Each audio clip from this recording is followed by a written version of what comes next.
What did I do wrong? Good evening. We are going to get started with our HFPA general meeting in just a few moments. We want to allow people to log in. So if you just bear with us for a few moments, we'll get started in a couple of minutes.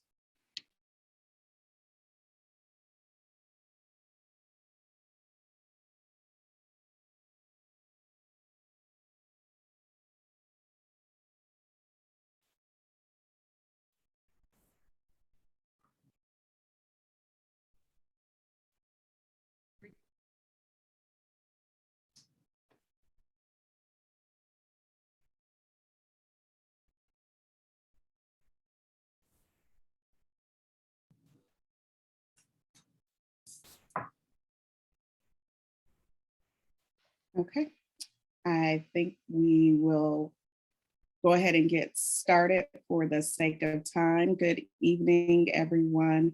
My name is Dr. Gina Muhammad, and I am the president of the Homewood Baltimore Parent Association, joined by our vice president, Natalie McCoy. And of course, we have representation from Homewood Baltimore administration. We have our superintendent, Dr. Scott Wakely, Director of Curriculum Instruction, Dr. Jennifer Hester, our, Superintendent, Dr. Vaughn Mansfield. I'm so sorry, I did not see you there on the screen. And we also have interim principal, Dr. Jim Mitchum. And we have representation from our departments. We have our department chairs here, as well as Ms. Jody Bryant and our associate principal, Dr. Dillard. This evening, we are going to get started with our meeting with having comments by our student government representative for the senior class of 2022, Mr. Mide Ajayi. Yeah. Good evening, everyone. So I was told to join the meeting to give like a perspective of the students and how the student body is feeling as far as like being in person with school and our events and sporting sessions and things like that that are going on. I know the first concern a lot of students are having that kind of just spurred everything around today was the cancellation of the turnabout dance. And a lot of people were coming to me about it because they expected me to know. And I was kind of unaware of it as well. So that's kind of raising concerns as far as like going forward with prom, because I included and a lot of like my classmates, we've already started spending money getting ready for prom. And so people are, you know, a little fearful that it might be canceled. What else? So I know another thing was like our lunch. I've been getting complaints that either it's like A, not fresh, or B, it's too expensive in comparison to what we've been paying like in previous years and the quality of food we've been getting in previous years. And I guess like as a student body president, on a personal note, I've noticed like a decline in our student, like our school spirit. So as far as like even just the little things in the hallway, our music during passing periods are not consistent. Our like the way we buy tickets for basketball games or football games was like prohibiting people from really being able to get tickets or even come out to events like that. And a lot of things are kind of just being like put down by student government. So we feel like our voices aren't heard sometimes. Does anyone have any questions as far as like what student government is doing or things you would like to see from a parent's perspective for the students this year? Well, I guess I'll ask a question. First of all, thank you so much for providing insight and a student's perspective on how you are feeling this year. We all know that it's been a difficult 2 years in terms of just how we've gone about with education, transitioning from online for over a year to now being back in person. And unfortunately, we just aren't in a position to do things the way we were previously. with that, having said that, one of my questions for you is what has been some of the highlights so far? You just completed your first semester.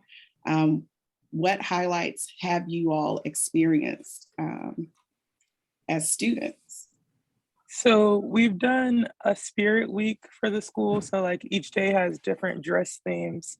I know the week we were going out onto finals, we also gave out like candy canes with little messages like good luck for your finals going into student government. We just finished our student government fundraiser. And so each class was kind of like a competition, and the winners would be receiving tickets to Turnabout. But I don't know what the new prize is going to be, but we've done that. What else have we done? We did the lip sync, and a lot of people loved that. I personally enjoyed that. So, I mean, we've done the little things that we can do, and I think people really have just enjoyed what we can so far. Is there anything that you think parents or those of us who are part of HFPA can do to help you all? What is it that you would like to see us do for you all as students? Do you have any ideas? Is there a way for you to perhaps survey your classmates to find out what type of involvement or level of participation you all would like for HFPA to I guess organize some things for you all? I don't know. This is your opportunity to share and let us know what we can do to help you all make your experience just a little bit better to the extent that we're possibly able to do so. I think the first way that would be possibly helpful is if we could have meetings like this more regularly, so you can, communicate from a student's perspective to a parent's perspective, so that we can like have one idea of what we want to push forward with. Another thing would be, let's say perhaps you have students who go to HF, try to like talk to your kids and see the different ideas they have. And when you do come to these meetings, try to help them push forward those things. So I know now we're working towards doing like a senior picnic, heading towards the spring season, and permitting that like COVID doesn't get any worse or anything. We're hoping that we can do that. And we're going to need a lot of support from the parents as far as donations and bringing food and things like that. So, yeah. Okay. I'm going to publicly extend an invitation for you to contact me. I want to invite you to our executive board meeting, which will be next Monday. I'm sorry, next Monday. And then you can talk to the executive board and we can talk in more detail about how we can support and make that happen for you all with the senior class picnic. Thank you. Thank you so much. I know you have to get back to practice. Yeah. And I didn't want to monopolize all of the time here, but I do appreciate you taking time. Thank you for having me. Schedule. All right. Have a good evening. Bye, everyone. Okay. So I would like to now turn it over to Dr. Jen Hester. Do you want to provide an update? I don't have it's hard for me to That's okay. in front of me. So I don't know if I'm out of order or not with the agenda because I've got That's all right. I do have a brief update. One of the things I would like to share with the HFPA is that our district has accepted Title I funds this year. And they are federally, those are federal funds that are actually governed by the state for us. And Title Is are really for the purpose to support students who are academically at risk of meeting our state standards. There are lots of things that govern how we use those funds. And one of the things is that it affords us a partnership where we can share the use of those funds with our parents and then also seek feedback on how to use those in the future. So Dr. Mohammed, with your permission, I would love the opportunity in the next meeting to not only share how we use those funds, but also gain feedback, talk about what we can and can't do, and seek parental feedback. So if that's okay, maybe we could plan that for a future agenda for more information. Absolutely, that would be great. We would greatly appreciate that. And then the other thing I wanted to share is that We've all been busy collectively working on items from the strategic plan out of the Office of Curriculum and Instruction. One of the ones I'd like to highlight is the equity work. We have, I think many parents attended Pursuing the Dream, which was last week, which was in celebration of Dr. Martin Luther King. And that event was incredibly well attended and there was a lot of positive feedback. And it was a really nice time to come together as a community. And we actually have an equity committee that's been running that is part of the strategic plan. And they have been really busy working on goals for equity and starting to frame those goals and also looking at things like long-term and widespread professional learning that will occur for teachers. That work in the future will begin to expand with community representation and parent representation. So we're really excited about the initial steps of that committee and that work. And other than that, we're doing things to prepare for next school year, like selecting resources. I know Mr. Schmidt's going to share more about registration and that process. Thank you so much. To get us back on track on the agenda, Mrs. Bryant, do you want to go ahead and provide a COVID update, or would you prefer that I kind of proceed with the curriculum piece and have the department chairs? I'm open. I know I got us off track and you're muted. Whatever you prefer. I will be here. Okay. So in an effort to, continue with consistency, can we, Mr. Schmidt, if you don't mind, if you'd like to go ahead and provide an update, and then we'll move forward with the department chairs. Sure, absolutely. Thanks, Dr. Muhammad, and good evening, everyone. Thanks for joining us. Kind of a timeline of where we're at with registration. We communicated last week through email blasts, letting you know that we were going to begin last evening. We had our first parent-student evening presentation. We had about 200 in attendance. Cynthia Knox and myself presented on considerations, thoughts, tools to use when selecting courses. We presented for about 45 to 50 minutes, and then we answered questions for about the next hour to an hour and a half.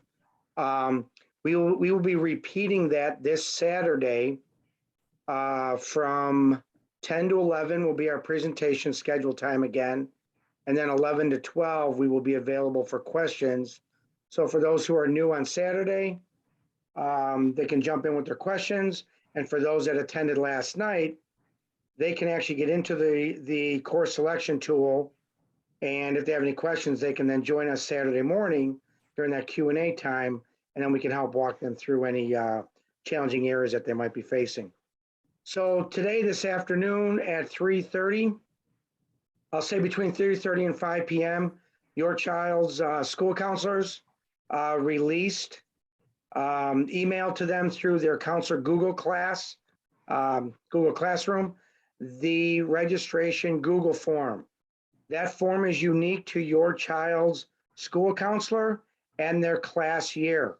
So it's important that they complete the Google form from that link. That Google form will walk them through the entire process of what courses to consider, what courses are required.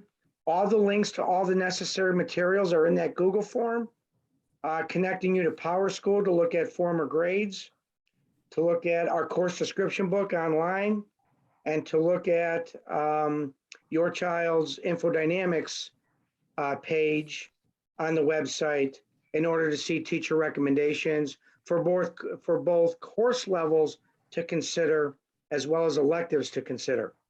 So that is going to remain open through Sunday evening. We'll close it, honestly, Sunday evening, very early Monday morning. Monday morning, 7 o'clock at the latest, I'll toggle that off. The counselors will start putting that data together.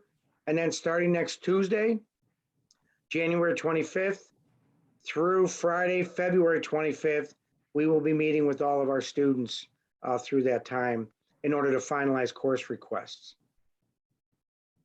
And it's probably important to note that in order for our students to meet with their counselor, they need to have the form completed, correct? Yeah, it's, yes. So will we call them down if they don't? Yes, on the back end. Our goal is to meet with every single student, but to make that time more meaningful, Dr. Mohammed, we want that form completed. And now under COVID, we're trying to really minimize as much as possible in a tight counselor's office in terms of interacting for a longer period of time. So we really want to be targeted in our conversations. Having that form is really the student and the parent working with the teacher recommendations, as well as counselors through email to kind of put a lot of thought in on the front end, selecting those classes. When your child then meets with their school counselor, they can make any other changes that you'd like. By the way, you can submit that form as many times as you want from today all the way through Sunday. Let's say, for example, you've already completed it, you submitted it, you change your mind over the next couple of days. You can go back in and resubmit. You'll need to complete the form in its entirety again, because it will delete the old form. And your most recent submission will be what gets entered in the Power Scheduler in terms of course requests. So in your child's counselor's Google Classroom today, where that link was mailed to them, are all the directions and things to consider, and all the links that I referenced in the registration Google form, they're also in that email. I will be having an email reminder sent out tomorrow to all students. I'll have one sent out to all parents tomorrow as well. And then we'll send out an email reminder regarding Saturday's webinar and Q&A sessions. That'll go out on Friday as a reminder for Saturday. The other thing on Saturday, and I don't know if anybody's here to talk about this. If there, I don't want to step on their toes. Saturday is summer school registration. Dr. Mohammed, is anybody here to speak on that?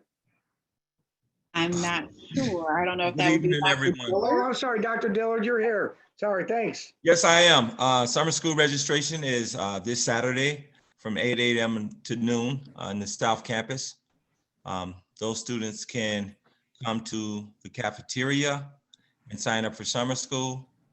Students who are taking repeater courses, they do not have to come and sign up. They will have to sign up with their counselor, and that information goes to Cindy Hayes, and she'll register them for summer school as well. Can Dr. I Dillard, jump in a Dr. second? Dillard, I'm sorry. Sorry, Can I jump sorry. in there and just, I'm sorry, Paula. Can I reinforce on, in case there's any parents of eighth graders that are on this meeting, that is not for eighth grade. Everything that I just shared is not for incoming freshmen. That information, we will begin to communicate that information to you in the next 2 weeks. We will have a Zoom informational meeting the night of February 10th. And then course selection with counselors will begin on Saturday. We'll begin on Saturday, the 19th, at which time incoming freshmen, summer school registration, we'll share that information through that process. Is that correct, Dr. Dillard? Incoming freshmen, they will register for summer school at a later date? That is correct. We've been informing parents who call our office. That's the verbiage that we are delivering to them. Okay, and I just wanted to jump in and let the parents know that driver education registration for summer is not this Saturday. And that will be held on, it'll be held on Google Form. It's a pre-registration this year that will open March 15th at 7:30 in the morning. And the students will need a permit to upload for the pre-registration. And then after the pre-registration, we'll have a registration that's in person on May 12th.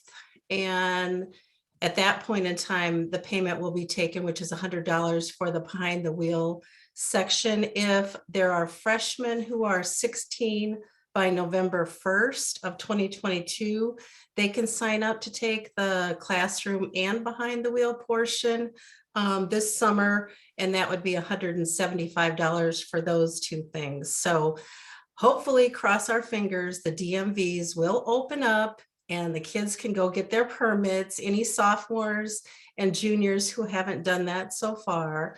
We do have another lottery that will be coming up for anybody who is in second semester, but we're trying to expand upon our summer programs so that if the chances go down a little bit, that we're able to catch them up again in the summer.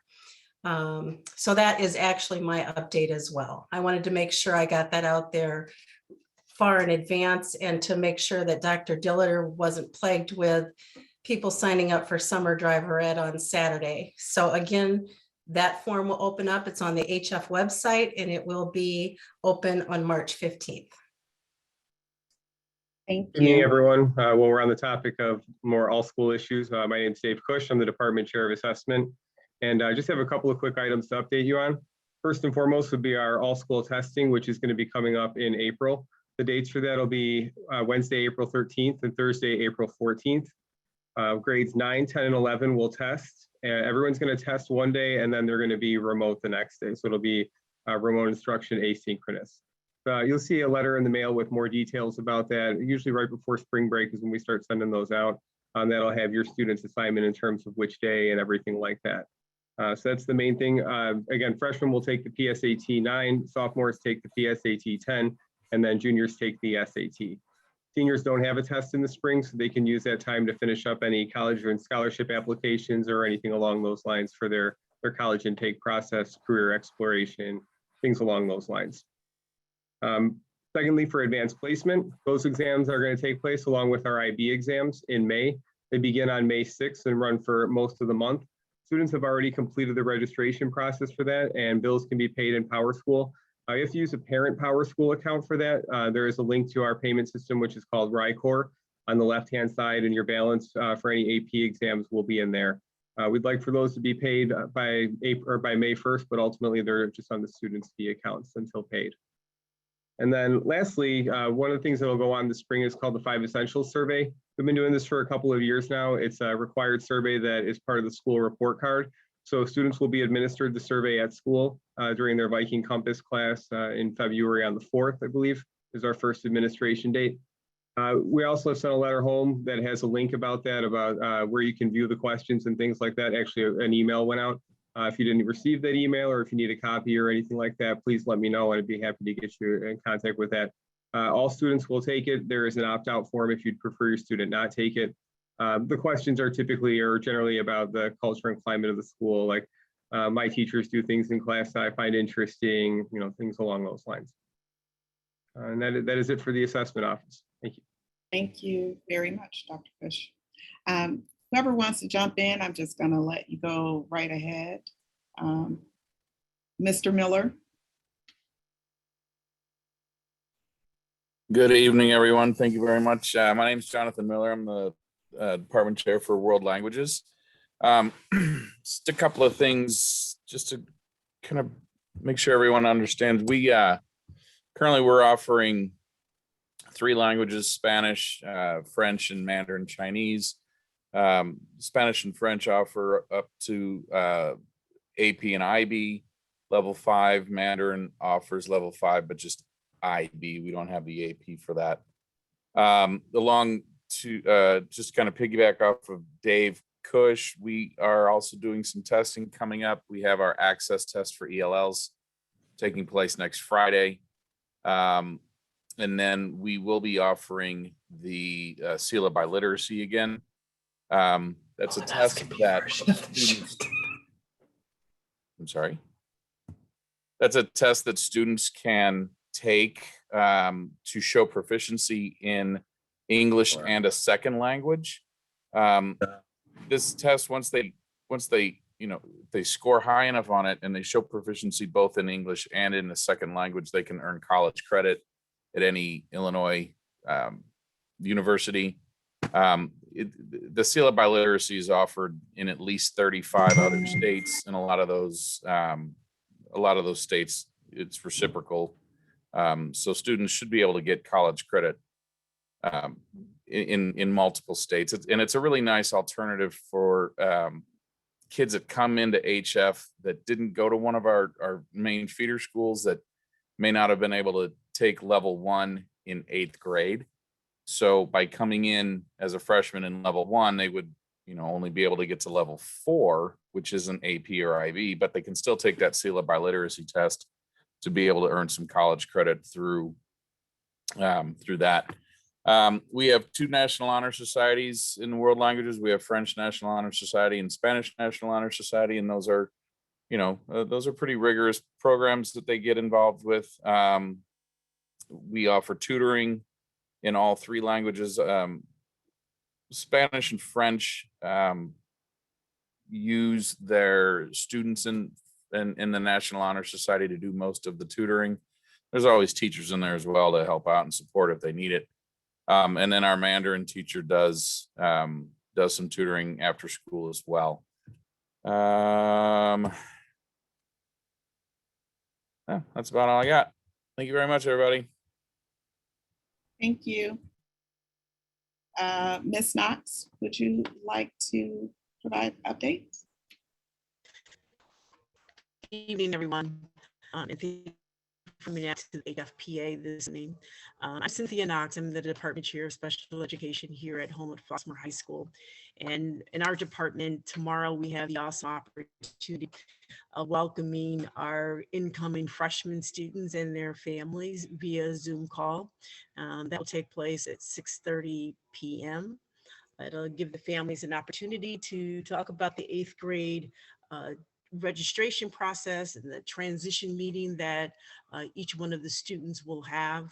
They'll have the opportunity to come here to HF High School, get opportunity to meet their counselor, meet some of the people that are on our staff, and be able to answer questions that they might have.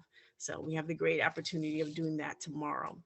Also, our life skills team, we've had to pivot with the rise of COVID, of not going out into the community as much as possible. So we've had to become creative. And our life skills team has been working with our media center in creating job opportunities for our students. So that's one of the other pieces, as well as creating a dog biscuit business, allowing students to learn about entrepreneurial skills, being able to market those items, and learning how to cook and bake and measure and all those different things that go into producing dog biscuits. So that's a little bit what's going on in our special ed program at this time. Thank you very much. Thank you so much. Mrs. Freeman? Hi, good evening. I'm Lauren Freeman. I'm the chair of the reading department. And I'd like to share with everyone that after this school year, we will no longer offer any reading classes at HF.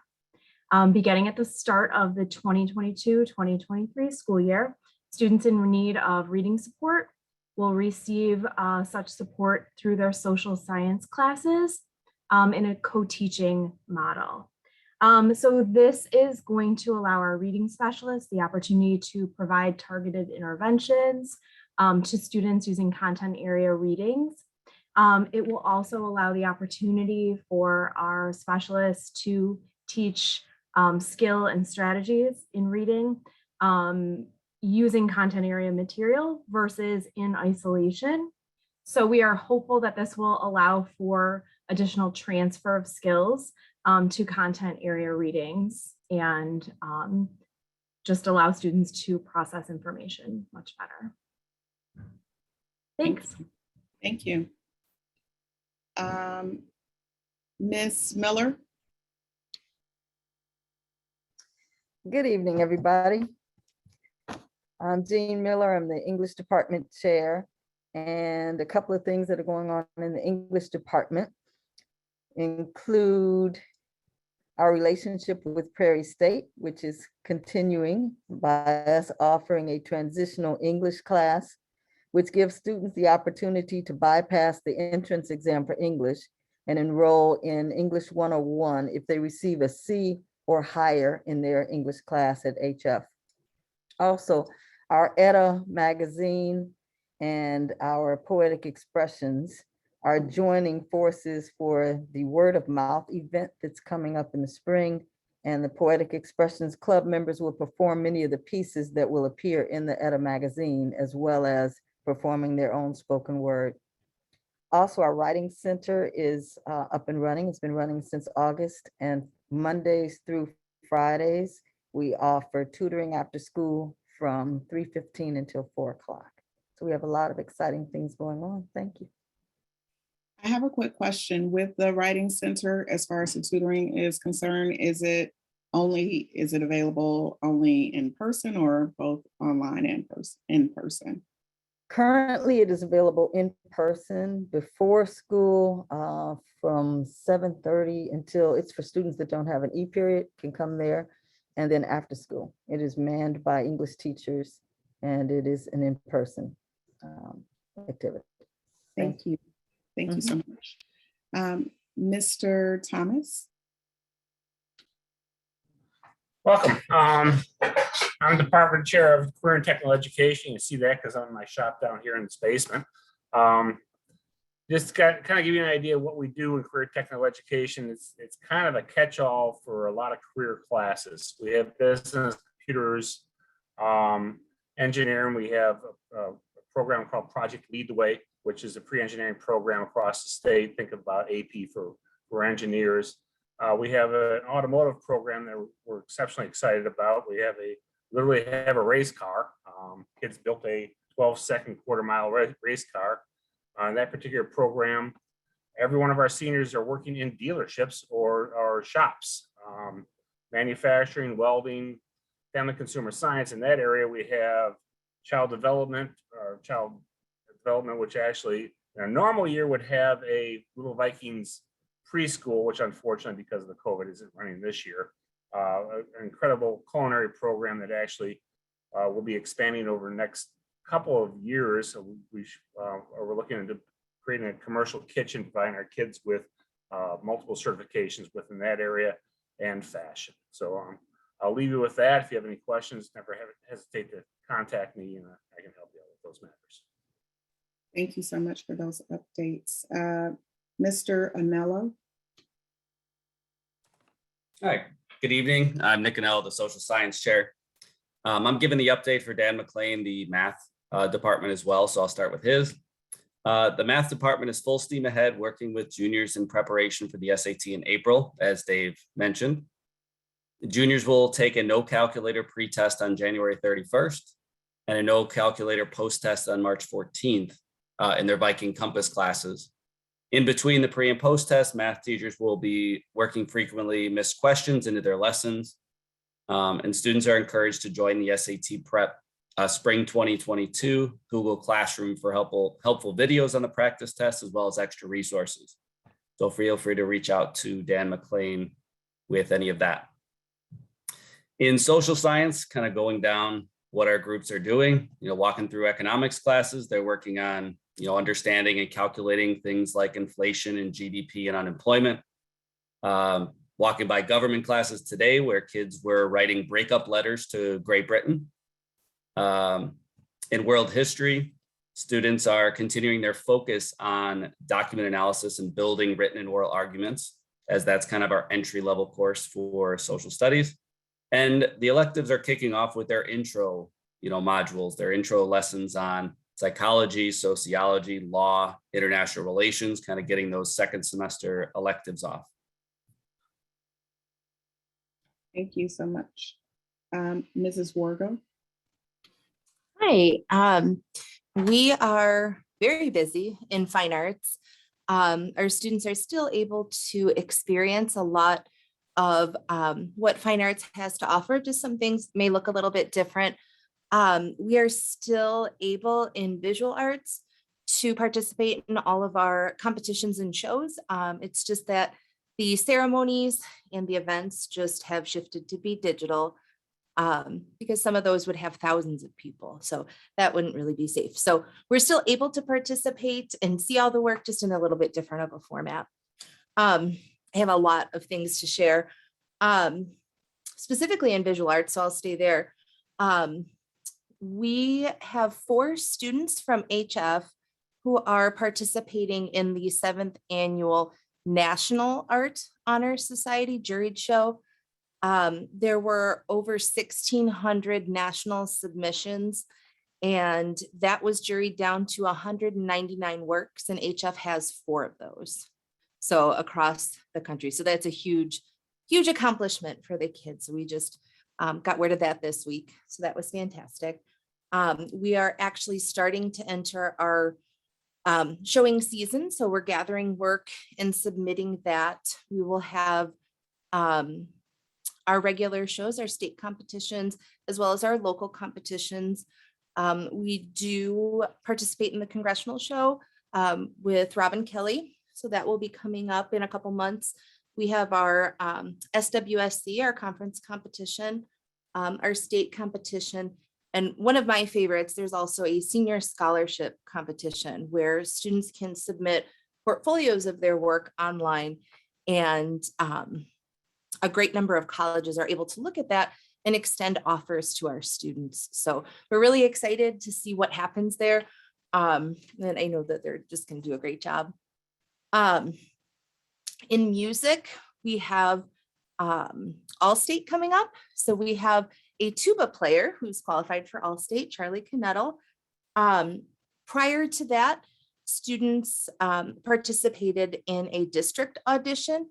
So the level prior to All-State, we had another 6 students in our music programs who are also auditioning. So both of those are incredibly huge honors. So that was fantastic for our music students. And in music right now, our students are preparing for their solo and ensemble performances. And so these are opportunities for kids to play either by themselves or in small groups for professional judges and to get feedback and star ratings for those. So it kind of gives those students who choose to participate that like more professional experience if that's something that they're looking for. So we're excited for those. And we wrapped up our holiday concerts in December. I know we haven't spoken since then. In theater right now, SpongeBob the Musical is actually having callbacks this week. So a little bit of nostalgia for the kids from their childhood. And that will be happening in the auditorium, fingers crossed, nothing else happening, in April, the 21st, 2nd, and 3rd at 7 p.m. And we also have another show that's happening a little bit sooner than that. It's called A Spare Me. It's kind of a futuristic tale.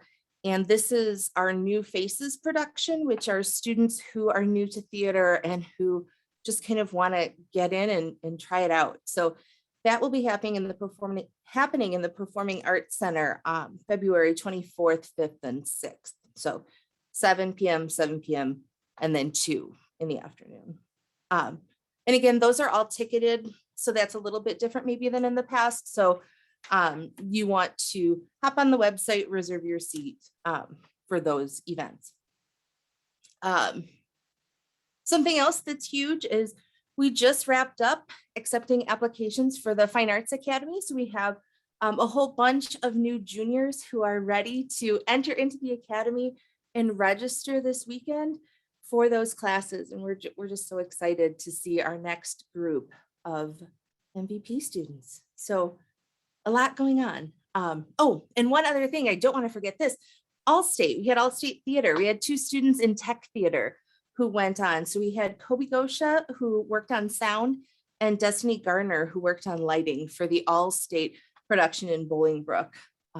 So that was another great achievement for our kids. So thank you. Thank you. You guys have been very busy. Thank you so very much. I want to try to transition back to Dr. Dillard. If you want to provide second semester startup information, or were you able to cover everything with talking about summer school? If there's more that you needed to share with us, would you do so at this time? I would like to provide the update for Mr. Fanton. Second semester is off to a solid start. The students are motivated. They're very respectful towards their teachers and each other. with the additional hiring of security personnel, it has added another layer of support for us. And we've noticed a decline in just disciplinary infractions. So they're doing a good job just following the policies and procedures. And we just hope that they continue to do so. Okay, thank you. Dr. Mohammed, can I give a quick update from our science department chair? Yes, please. She's actually attending a really exciting science meeting right now. So I don't know if you had a student in biology last year, you might remember this. We were able to, our biology teachers were able to coordinate with University of Chicago doctors and provide an engaging day with careers in the science education, but really actually walking them through how to respond to particular emergencies that they might experience in the home, in the setting when they're in college or anywhere. And we're continuing with that relationship.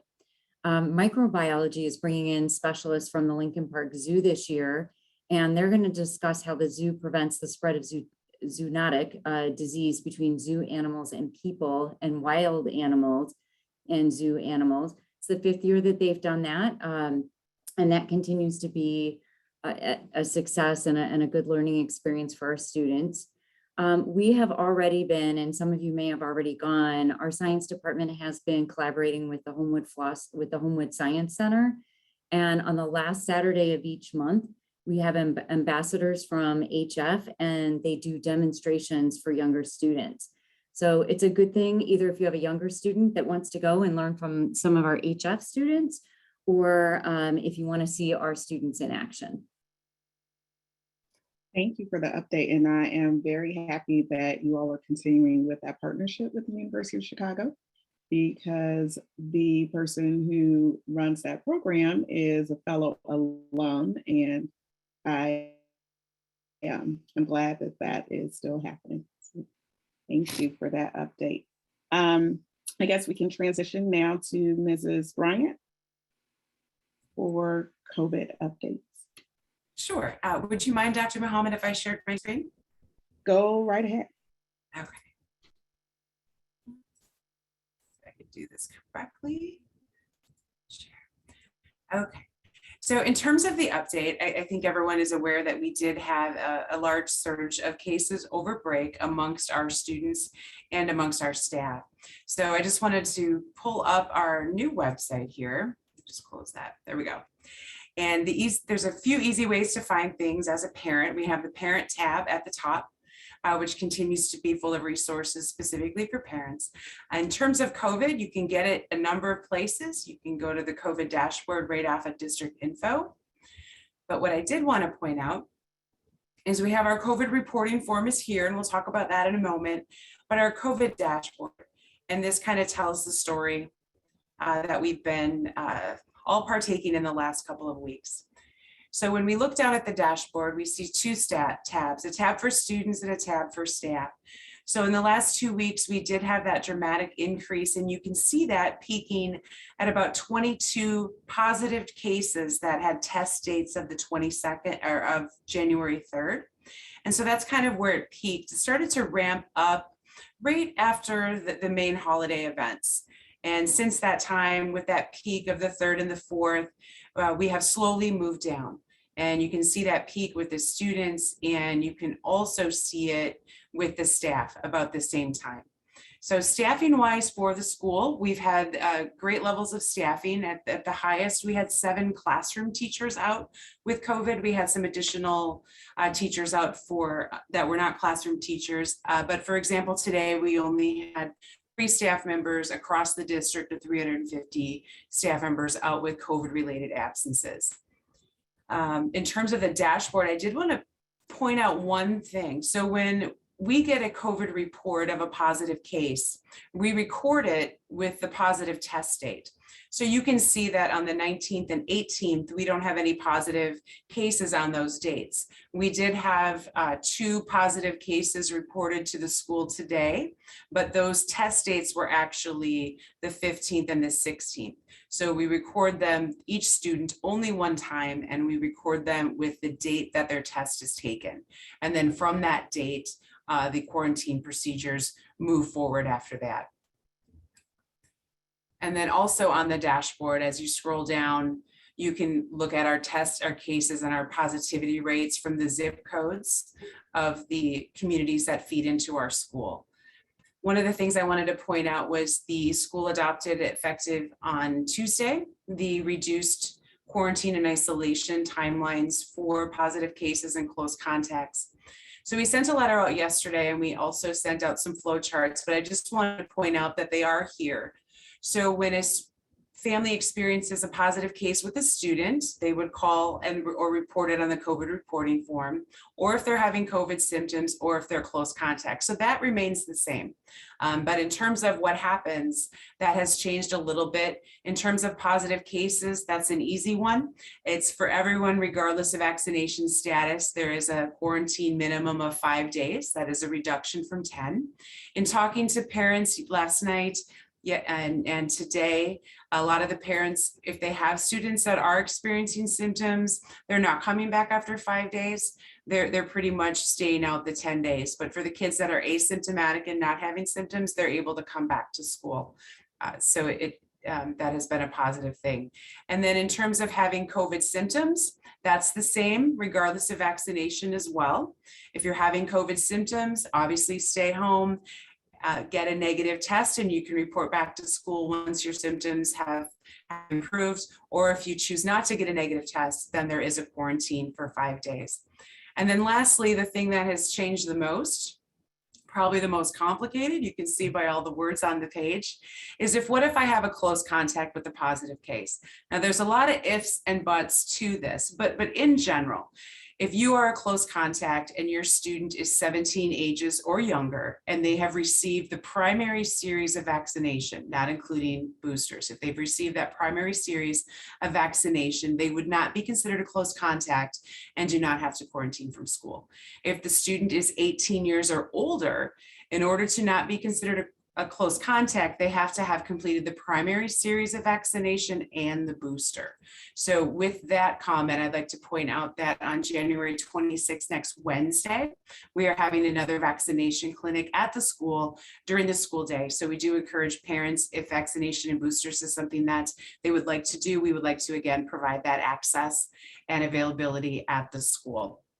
And then lastly, just to reiterate, in terms of our COVID reporting form, when you are experiencing symptoms or you have a positive case in your house or your student is positive, it's really necessary that you go to our website, go to the COVID reporting form, which is right on the front page, and it will take you through a series of questions. And once that's completed, someone will contact you shortly.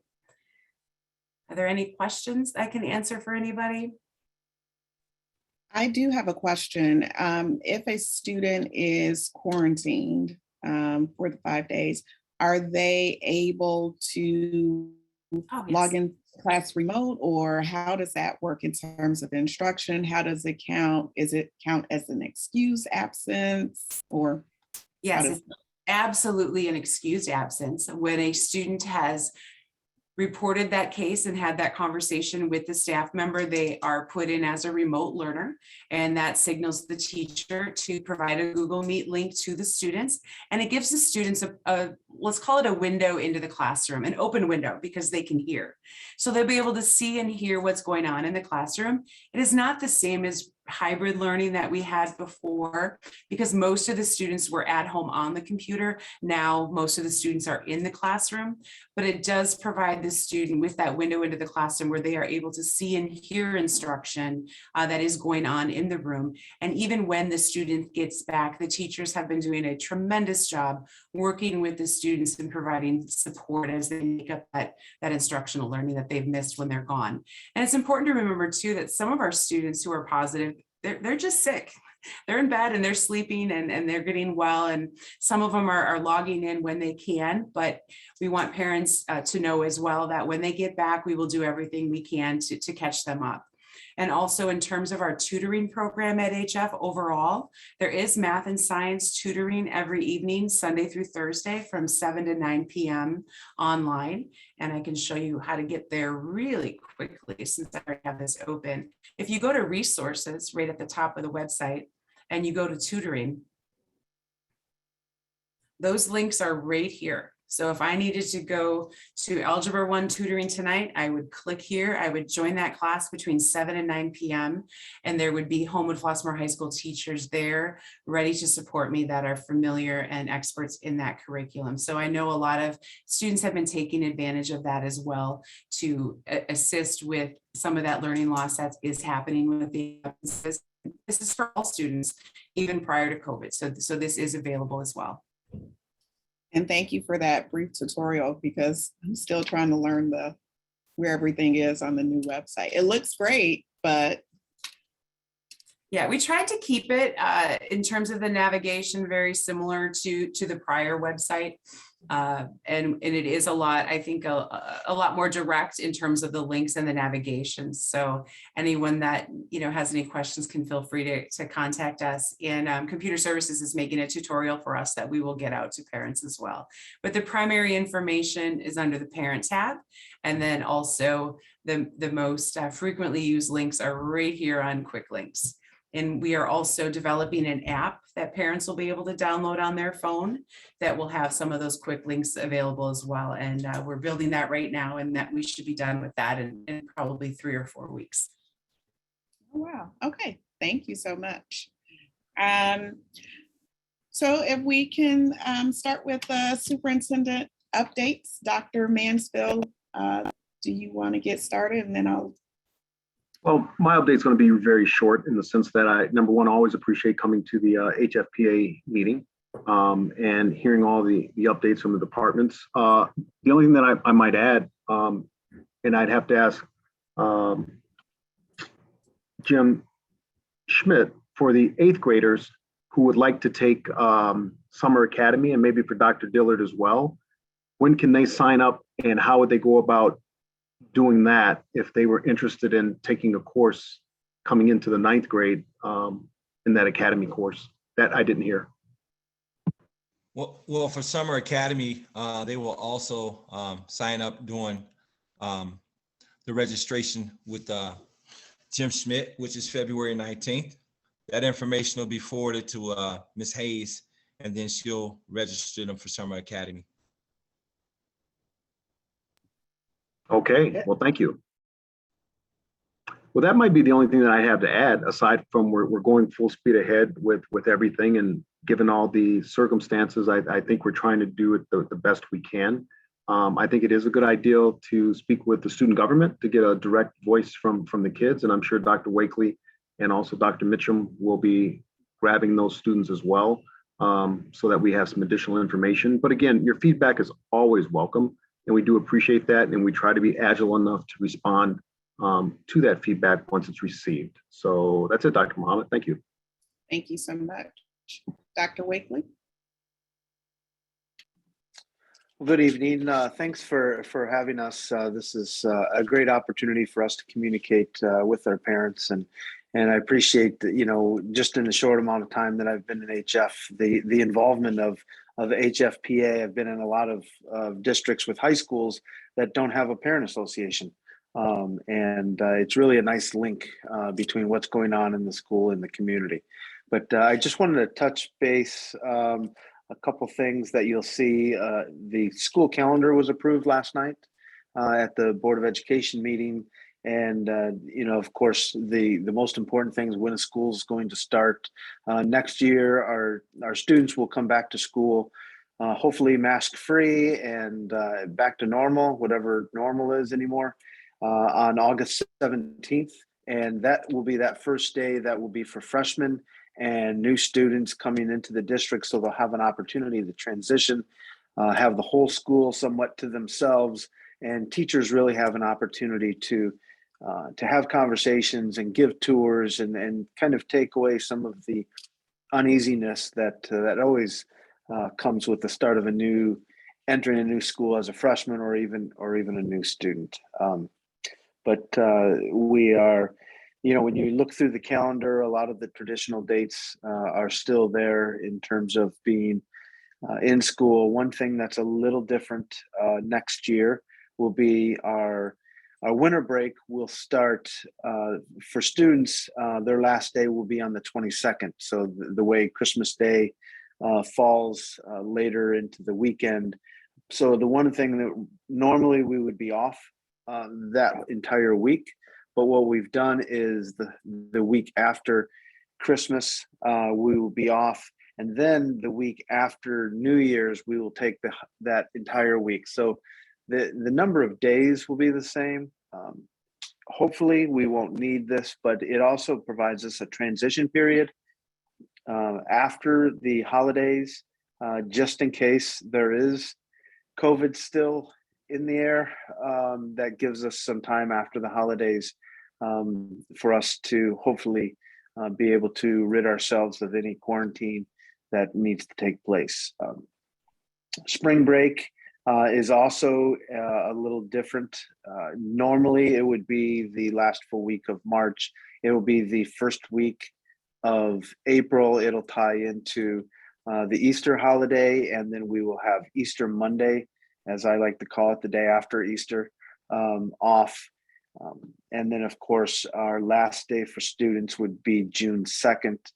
And so it's hard to believe that the year is, we're spending as much time planning for next year as we are finishing this year. And I just want to say how, thankful I am to have the opportunity to get to know the staff and particularly the department chairs that are here today. I've learned from them, and just the work that they do, and I listened to our student body president, and it is not lost on any of us that it's not normal, and it's okay for students to be frustrated, and it's okay for them to feel as though that they're missing something. And I think those are things that are normal expressions and feelings, and they should kind of engage in that kind of conversation. And we do want our students to know, school spirit is important and all those different things. And we will get through this, and we will persevere because that's what we do. But we are focused on prom. And I know that's a fear that, that the Turnabout dance got canceled. And there's so many parameters that would have had to go into place in order for that to take place, in terms of testing and vaccination and all those things, and I will say, Gail Smith, for the work that it's amazing. I don't know how many hours in a day she has in her calendar, but the work that she does is tremendous. And she is already planning. We are anticipating having a full prom experience for our kids, because that's what they deserve. And know that, those difficult decisions to not have these kind of rites of passage for our students, it's not lost on us that is hurtful. But we also want to make sure that we're supporting our kids and being as responsible as we can, because as I told the staff at coming back, it is really important for kids to be in school, having that normalcy. And it's important because we have tremendous educators, and those relationships between students and their teachers are things that cannot be replaced. And so as we look at these TV screens, there are these little boxes, for those of our little older, the Brady Bunch boxes.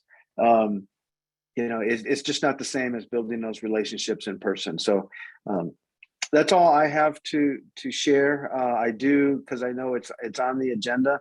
If I can take the liberty just to speak about Mr. Clinton Alexander, who will be our new principal.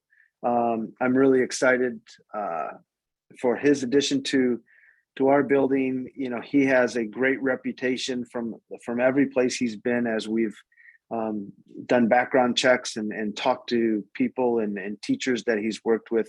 One of the things that he comes most renowned is building positive culture and climate with staff and students.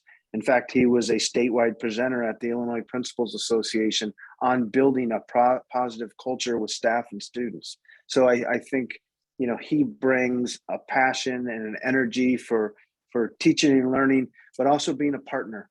And this is a partnership between the principals and the teachers and myself and the parents and students. So we can make sure he's already had an opportunity to be interviewed by VTV. And having student voice is, I know, is one of the hallmarks of his leadership. So we're excited about bringing him in. He will be here throughout second semester, a few days here and there, as he's finishing up his transition at his current building. But we want to have time where he can come and talk to students and talk to staff and really start that transition as we start next semester with fully staffed and looking forward to a great school year. So again, thank you. If you have any questions, please feel free to reach out to me, and we will answer everything as best we can. Looks like there is a question that might be. Yeah, I was just saying that there is a question in the chat there. Maybe you could. Yeah, it just says, is it possible for another dance before prom, possibly requiring testing to attend?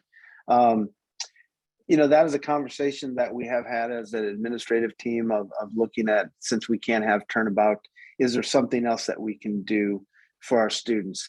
The testing protocol and getting people in prior and getting tickets and doing all that is a big lift, and it's a lot of work, and so those are things that everything's on the table at this point, of possibly having another activity for the students to replace this, whether it's a dance or something else. But in terms of the lot of the work that's going forward, and in fact, it's already starting, is really geared towards making sure kids have prom, because they've missed so much, and they've missed, a traditional prom, I guess, for the last couple of years. But that having another activity is certainly something that's being looked into. Thank you. I know before I ask my questions, I think Mrs. Bryant, you wanted to interject something on Dr. Wakely. Actually, I thought not specifically about what he said, but Dr. Hester mentioned it a little bit previously. Last weekend, we participated in our equity committee team meeting all day on Saturday, and it was a wonderful event. And it really, what my group worked on, my small group, as a result of that, was a focus on our goal one, which is create an inclusive environment for our students and our school. And so we will be working on recentering that focus on student voice. And our goals specifically surround student government and how to recenter them in the conversation at the school, not only about, decisions regarding the lunchroom and some of the concerns he had, but larger concerns, and finding a place for their voice at the table. So I just wanted to share that with everyone, that is happening, and we look forward to being able to recenter that voice and provide that opportunity for our students. Good, I'm glad to hear that. One question that I had, Dr. Wakely, as far as the school calendar is concerned, does HF, when adopting the school calendar, take into consideration or look at the feeder school district's calendar? Because sometimes there are days, while I realize that our students can't be out of school at the same time as, the elementary or junior high school students, but I know sometimes there's concern when high school students are in school and the elementary school students are out, and maybe there's childcare issues or something of that nature. So I'm wondering if either you or Dr. Mansfield can speak to that in reference to how the days are, considered, and whether there's any type of collaboration as far as that is concerned. Yeah, that's a great question. And yes, so what I've done, even over winter break when we were starting to work on this, I've sent drafts to both superintendents of 161 and 153, gotten feedback, related to, there's going to be some differences, particularly for next year, I know Homewood is having some construction, so they're going to be, their start date is going to be later than even normal. And I know in the future, as Flossmoor is also looking at some construction, that may, kind of inhibit our ability to start at the same time. But what we're trying to do is match kind of match spring break as much as possible, winter break. And those seems to be the bigger chunks of time where families are going to take vacations and do those things. And so there is some planning as best we can. There's always going to be, just because of our contract and the number of teacher attendance days, some different things that we'll try to do. In fact, one of the reasons, normally Kashmir Pulaski would be off, and we're having a teacher institute that day because we needed to continue to have another teacher day within that schedule. So we knew that our students were all going to be off. So rather than have, an institute day on another day, we're having it on Kashmir Pulaski because we know that the elementary students are going to be off. So there was some of that collaboration. I hope, as in the years coming, that we can more tightly have, a cohesive schedule. And because it is nice when you're a unit district, it's the exact same schedule. But sometimes when there's different district needs, it precludes us to being exactly the same, but we will try to do that as best we can. Yeah, the only other thing that I'd add, Dr. Mohammed, and we do take this in consideration, is the Illinois High School Association schedule for activities and also sports. And that's like on a rotating schedule. So some years they start early, and other years, because of the game schedules, it may start the first or second week in August, and maybe even as late as the third with their cyclical, rotation. So that's the other thing that we take into account. But as Dr. Wakely stated, we do speak with the other two superintendents the best that we can and try to compare dates, because we know sometimes we have split families between high school and the elementary and middle schools. Thank you.